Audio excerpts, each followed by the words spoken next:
Bonjour bien-aimés dans le Seigneur, c'est moi encore une fois, votre frère Barwani. Je voulais amener une petite exhortation sur le point de 1 Corinthiens chapitre 14, verset 26. On va le lire cela. 1 Corinthiens chapitre 14, verset 1 Corinthiens 14, verset 26, on les lit. Que faire donc, frères, lorsque vous vous assemblez, chacun a-t-il un cantique, une instruction, une révélation, une langue, une interprétation, que tout s'efface pour l'édification.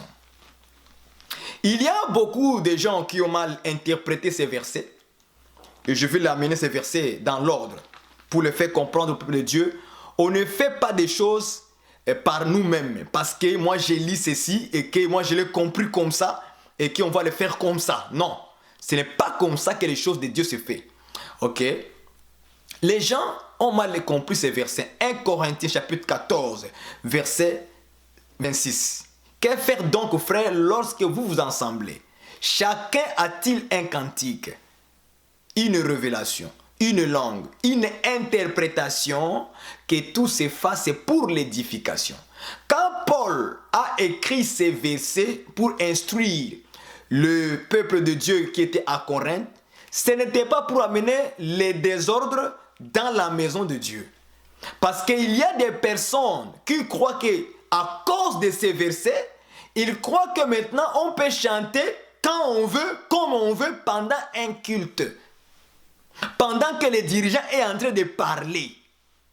Nous devons avoir le respect de celui qui est en train de diriger le culte. Est-ce que vous comprenez? Ces versets ne nous autorisent pas pendant que les frères, c'est-à-dire celui qui est en train de diriger le culte, le président du culte, on doit les couper et commencer à mener un cantique comme ça. Non, c'est les dirigeants du culte qui doivent nous donner l'ordre, qui doivent nous demander, quelqu'un a-t-il un cantique? Dans ce moment-là, tu vas t'élever et tu vas commencer à chanter pour instruire les autres. Parce que l'édification, c'est instruire. L'édification, c'est construire. C'est comme un édifice. On construit un édifice. C'est ça l'édification. Maintenant, quand ça devient le désordre, ce n'est plus l'édification. Ça commence à détruire maintenant.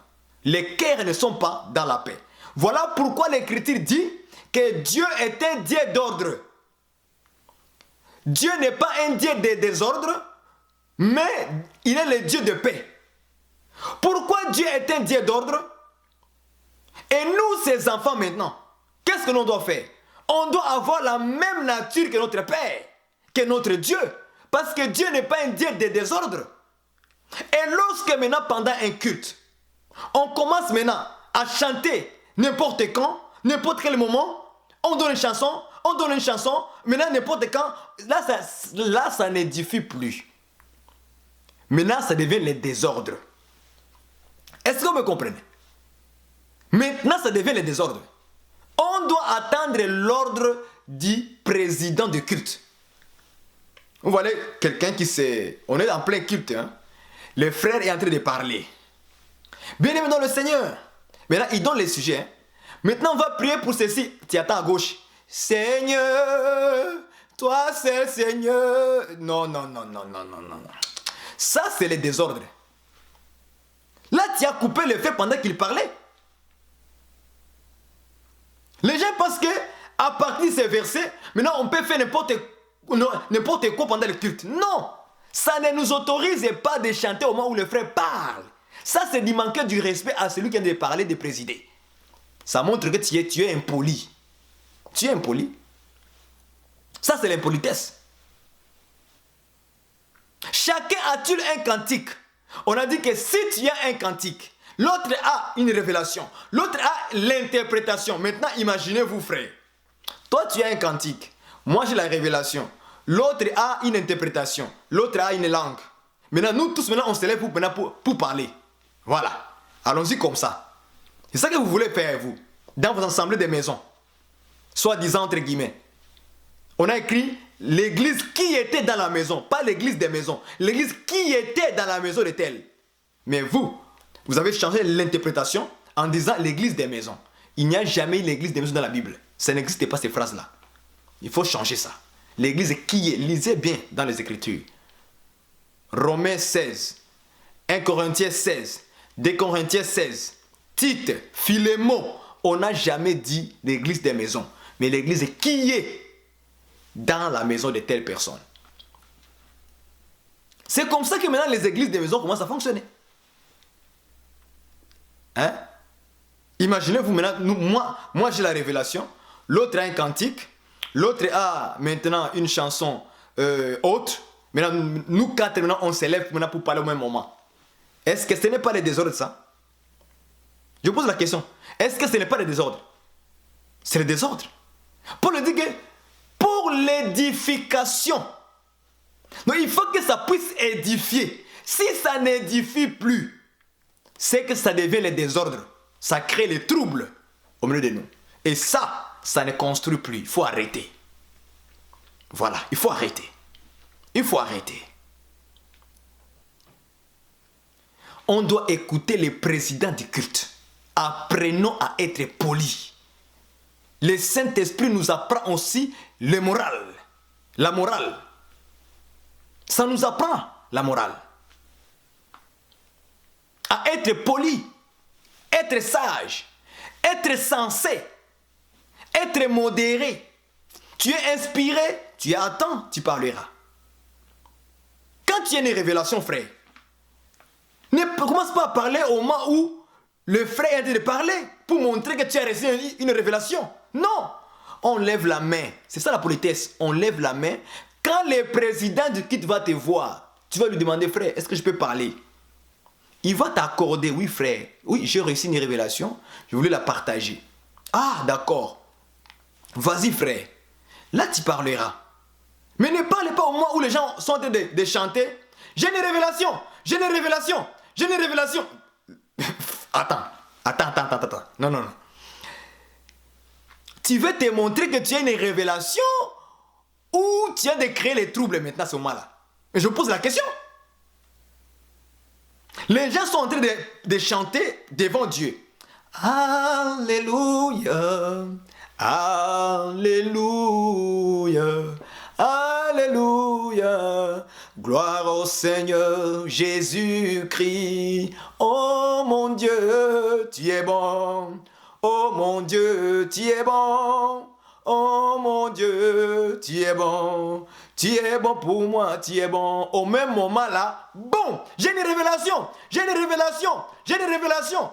Non. Non, non. Non, ça ne se fait pas. Ça, c'est le désordre. Ça n'édifie plus, frère. Il faut arrêter. Moi, je suis président à ce moment-là. Si moi, je suis président de culte, je t'arrête. On te dit, frère, assis-toi. On calme ton esprit là, qui t'anime comme ça. Ce n'est pas bien ça. Ça, c'est le désordre.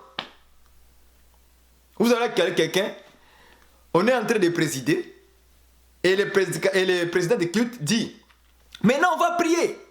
On va prier maintenant pour tous ceux qui sont malades. Bien-aimés, élevons vos voix. Tu vas voir un frère. Frère, je vais interpréter un verset. Je vais interpréter un verset. Je vais interpréter... Mon Dieu. Ça, ce sont des scandales dans l'assemblée que je suis en train de mettre en ordre. Finissons ça. Dans une église du Seigneur, l'assemblée des saints, il doit avoir de l'ordre. Voilà pourquoi Paul a dit que Dieu n'est pas un Dieu de désordre, mais de paix. Voilà. Si Dieu n'est pas un Dieu de désordre, ça veut dire qu'on doit faire les choses dans l'ordre. Il faut de l'ordre dans les assemblées. Non, parce qu'il est écrit, si quelqu'un a un cantique, on chante comme ça. Non, c'est pas ça que Paul a dit. Parce que pour que ça puisse édifier, il faut que ça soit dans l'ordre avec politesse. Tu as un cantique, tu demandes au frère, est-ce que je peux chanter? Je me sens à chanter un cantique. On va te laisser faire. On va pas te freiner. Non. On va te laisser chanter. Parce que cela vient de ton cœur. De toi. Bon, les autres aussi, ils ont interdit le choral. Bon, on les comprend dans leur manière parce qu'ils ont cru que le faire choral, c'est-à-dire faire certaines personnes comme des lévites. Ok? moi de ma part, je ne trouve pas cela que c'est mauvais. Ce n'est pas mauvais, ce n'est pas diabolique, ce n'est pas satanique, ce n'est pas rien de mal. Le problème est que ce sont des chorales que les gens ont créées dans le monde là. Hein? Des pasteurs, ils ont créé des choses et ça a donné une mauvaise image. C'est le problème.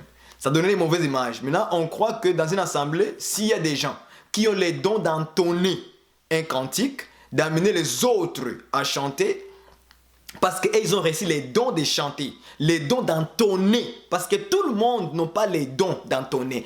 Tout le monde n'a pas la voix pour entonner un cantique, une chanson. Tout le monde n'a pas ces dons-là. Il faut qu'on se dise la vérité. Il y a les gens qui sont spécialistes dans ça. Il y a des gens que Dieu a donné les dons pour ça. Il est capable, dès qu'il entonne, vous sentez la présence de Dieu. L'onction. Vous sentez la présence de Dieu en vous. Vous le sentez parce que la personne, c'est son don. C'est le don qui fait ça. Ça vous active à adorer Dieu, à louer le Seigneur avec un cœur. Mais si vous donnez à quelqu'un, il monte, il descend, il monte. Donc la voix ne tient pas. Là, on comprend que le frère ici, là, tu chantes, mais tu n'as pas la capacité. Donc, c'est ça. Tu n'as pas la voix pour entonner.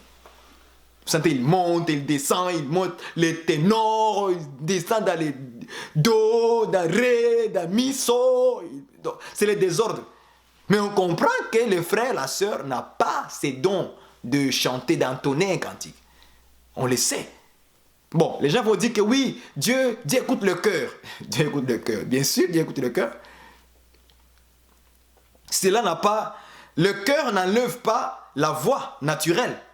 Non. Le cœur n'enlève pas la voix naturelle.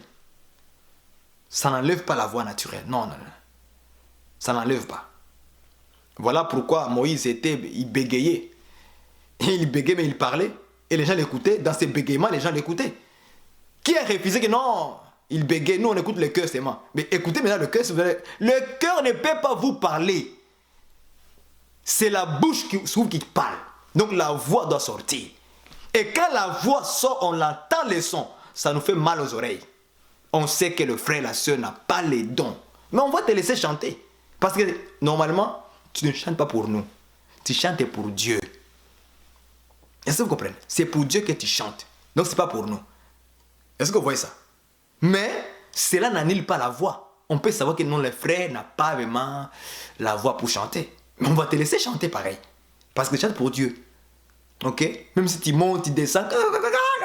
Tu descends, tu montes, tu vas à gauche, à droite. Mais on sait quand même que tu n'as pas ces dons-là. Ta voix ne correspond pas.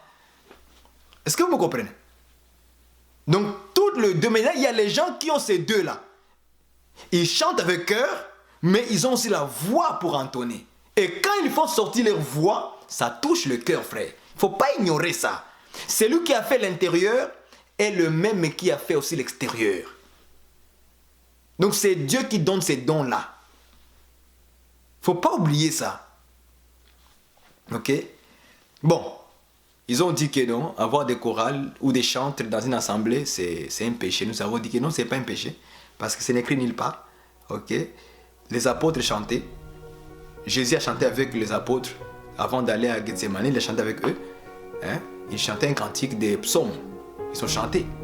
Donc ils étaient des chantres. Donc celui qui chante, on l'appelle chantre.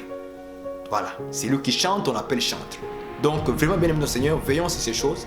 C'est un autre point que je voulais mettre en garde par rapport à la présidence, du respect au président du culte et à la manière d'édifier l'église pendant ces moments-là de prière, de chanter, de cantiques et d'édification pour l'église de Dieu.